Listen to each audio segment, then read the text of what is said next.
I'll be talking about its uses, its pros, and last but not least, its cons. Well, starting off, I'll be talking about its uses. It can help with various works. ChatGPT can help. Can help with various works, whether it's for research or just work in general. Example, come on.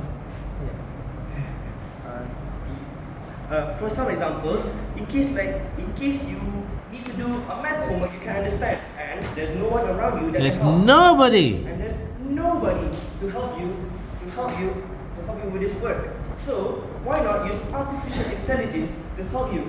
All you have to do is take a picture and ask the AI to help solve the question for you.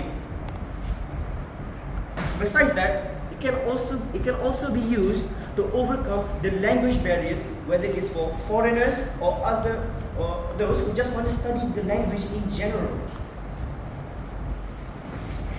For example, every point must have an example.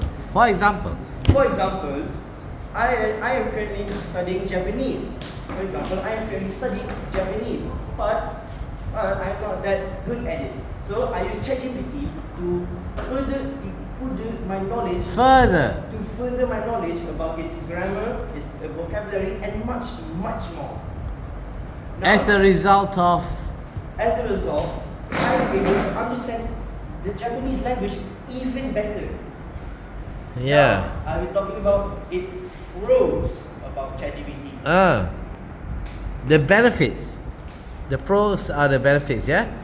The benefits of ChatGPT. Now, I'll be talking about the benefits of ChatGPT. It can help solve repetitive tasks such as understanding long documents.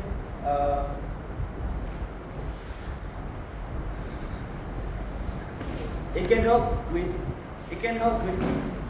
repetitive tasks such as understanding long documents, drafting emails, so that you are able to save much more time for more strategic activities, such as playing chess with a smart friend.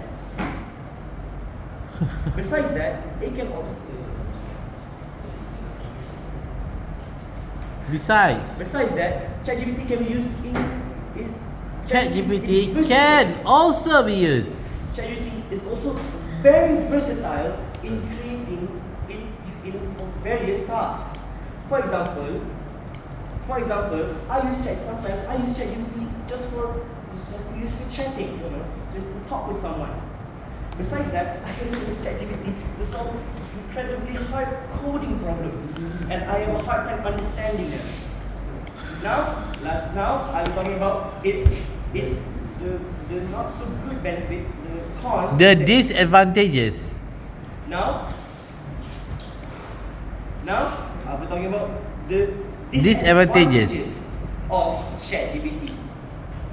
As I have mentioned before, ChatGPT or artificial intelligence in general is quite controversial in the education system.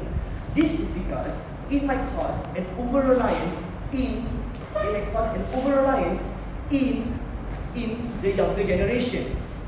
The younger generation might not be able to develop problem-thinking skills or critical thinking. Problem solving.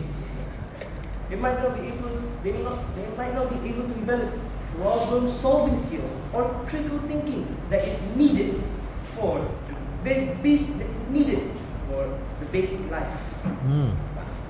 Besides that,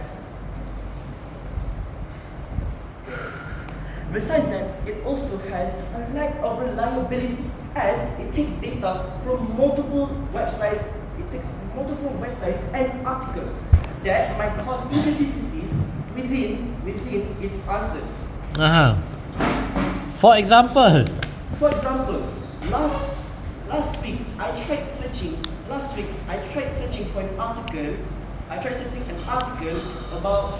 About smart bags. Smart bags.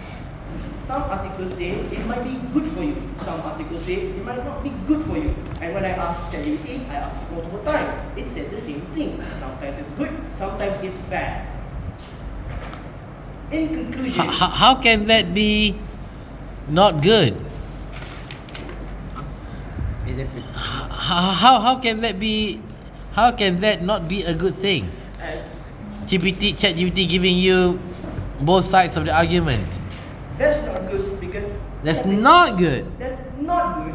As what happens if you're trying to make a presentation and you're not having reliable data? That might be a slight problem.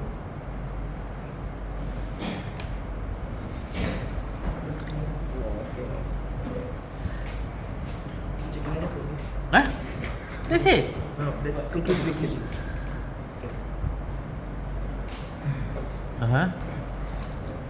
Therefore,